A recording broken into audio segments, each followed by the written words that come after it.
Hello foodies, welcome to Indian traditional foods. ఈరోజు recipe ఏంటి అంటే ములక్కాడ టమాటో కర్రీ. దాన్ని ఎలా ప్రిపేర్ చేయాలో ఈ వీడియోలో మనం చూద్దాం. కావాల్సిన ఇంగ్రీడియంట్స్: ములక్కాయలు, కొంచెం తగినంత కొత్తిమీర, మెంతి, ఉల్లిగడ్డలు, పచ్చిమిర్చి, 4 టమాటోస్. ఆ తర్వాత స్టవ్ వెలిగించి దానిపైన కడాయిని పెట్టుకుందాం. అందులో 3 లేదా 4 స్పూన్ల ఆయిల్ని యాడ్ చేసుకుందాం.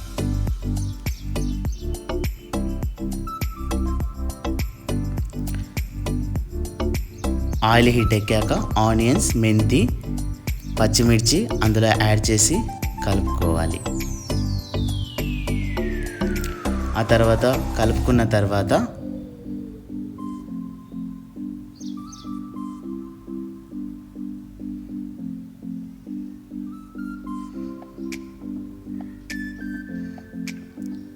అందులోనే చిటికెడు పసుపు,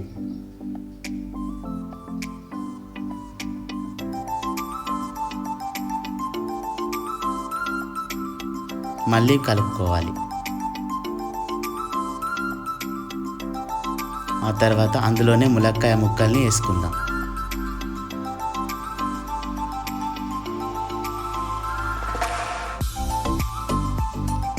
వేసుకున్న తర్వాత ఒకసారి మళ్ళీ కలుపుకుందాం.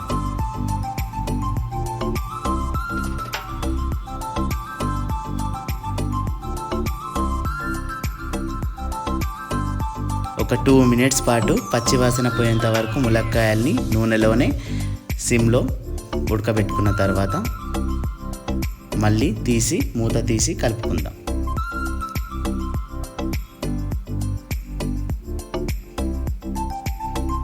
ఆ తర్వాత అందులోనే టమాటా ముక్కల్ని యాడ్ చేసుకుందాం.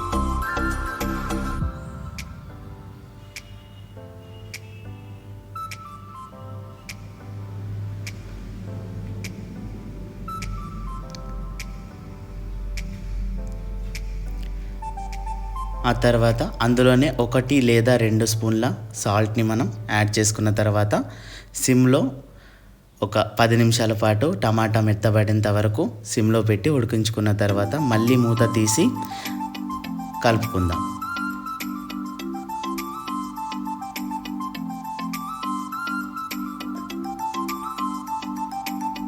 టమాటా మెత్తగా అయిందో లేదో అనేది స్నాష్ చేసి చూసుకోవాలి.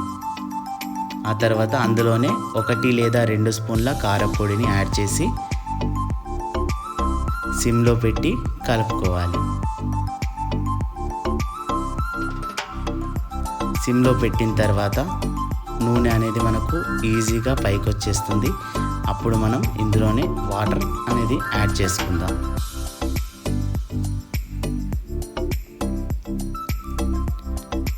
ఆ తర్వాత ములక్కాయ ముక్కల్ని ఉడకబెట్టాలి కాబట్టి ఒక 10 నిమిషాల పాటు మనం ఉడకబెట్టుకోవాలి.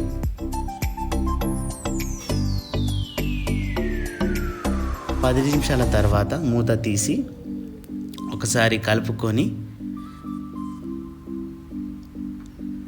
ముక్క అనేది మనకు ఉడికిందో లేదో అనేది మనం ఒకసారి చూసుకోవాలి. ఈ కన్సిస్టెన్సీకి రావాలి ముక్క అనేది. అందులోనే తర్వాత ధనియా పౌడర్ 1 స్పూన్,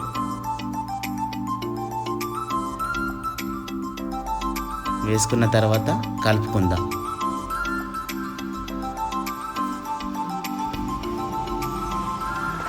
అందులోనే కొంచెం 1 స్పూన్ వరకు గరం మసాలాను యాడ్ చేసుకుందాం. మళ్ళీ కలుపుకోవాలి. తర్వాత సిమ్ పైన పెట్టేసి అందులోనే కొత్తిమీర ఆకుని వేసుకుందాం. ఈ రెసిపీని మనం రైస్లో కానీ, చపాతీలో కానీ, పరోటాలో కానీ తీసుకుంటే సూపర్గా ఉంటుంది కాంబినేషన్. మీరు కూడా ఇలా ట్రై చేసి మన ఛానల్ని సబ్స్క్రైబ్ చేసుకొని బెల్ ఐకాన్ని మాత్రం నొక్కకుండా మర్చిపోకండి friends. Thank you for watching guys.